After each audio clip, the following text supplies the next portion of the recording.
चले? कहाँ रहे? ये क्या पहन रखा है? टैंक टॉप है।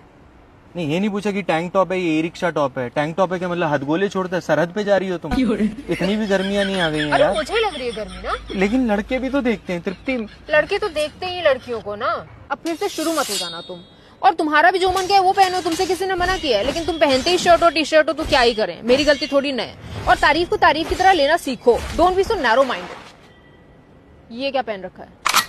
क्या पहन रखा है? हाँ वही पूछ रही हूँ, क्या पहन रखा है? मर्दों का टैंक टॉप है, टाटा 407। आशीष उतारो इसे।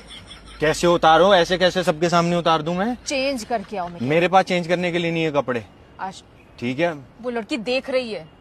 तो क्या हो गया? देख ही रही है। कौन सा अपनी मांग में सिंदूर भर लिया मेरे नाम का? और देखते ही हैं, तारीफों को तारीफों की तरह लेना शुरू करो। Don't be so narrow minded.